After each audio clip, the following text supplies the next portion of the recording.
I'm having conversation with colleagues, no, across different regions, across different organizations, and it's about really understanding better what does resilience means.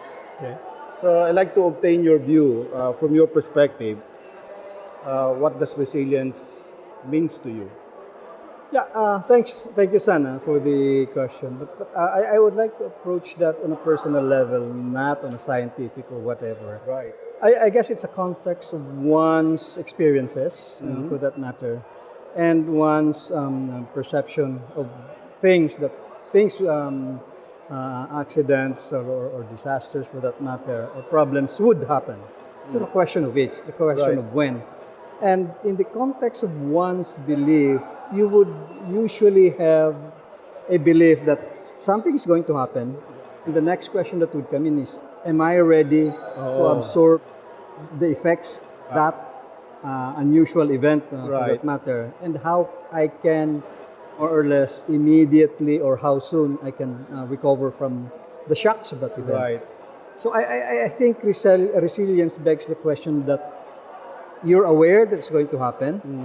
Your belief that you can Anticipatory, handle yeah. it. Yeah, a You behavior, can handle yeah. it. That's behavior. Yeah. And the positivity of your thinking that you would be able to overcome it. But you will not have that perception or belief that you will overcome it if deep in you, you know you're not prepared for That's that. right. That's So right. it begs the question of one's preparedness, Oh, one's ability to be able to handle right. the shock or what hits you, Right. and one's attitude Right. to be able to get back to Okay. where you started out before the event, or even better Yeah. than before the event. No, that's very profound. That's really very good articulation of what resilience means. Now, my second question, of course, is, in your organization, you're co-chair of Arise, which is a large private sector network in the Philippines. How does Arise, your responsibility in Arise, builds resiliency or promotes building of resiliency? Well, the focus that we have in so far as resilience in terms of business is, again, it's not far from one's personal experience. Right. You translate the person into an organization or an entity, and it has a lot of moving parts. But I think the fundamentals are basically the same. The organization's readiness, Right. the organization's readiness of Right. what definitely is going to happen, Right. the question of when, not if, Right. and the ability of that organization, again, Right, to be right. able to absorb the shocks relative to the business, and how the business can also immediately recover. There's a lot of talk about business continuity, there's a lot of talk about the business resilience, there's a lot of talk about the capacity of the Right. business to be able to absorb it. An asset, But, yeah. but the question is, it's the complication of having a business, because you're not talking of just one person. Right. You're talking of a number of Yeah, persons. yeah. Affecting and added to many the people. Yeah, and added to that is the complication that Yeah. you're talking of a system. Right. You may be able to convince the people to have the attitude, the readiness, but if your system is not that ready, it complicates matters. So that's where the focus that we have right now. That resilience is something that you don't just wish for. Right. You prepare for it, and in business, that means that translates into you invest in it. Right.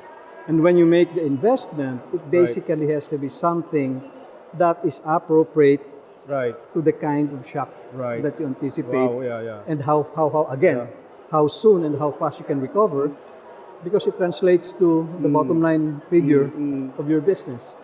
So all told, we're trying to convince, we're trying to advocate to our members that business continuity is the fundamental of this. Because you can't have resilience if you don't have business continuity. Because everybody, when we are hit with a disaster of a shock, it definitely affects the business. Yeah. So the recovery, Yeah. the planning that you have to be, it's actually what you call the post-disaster recovery planning before the pre-disaster, if you already planned.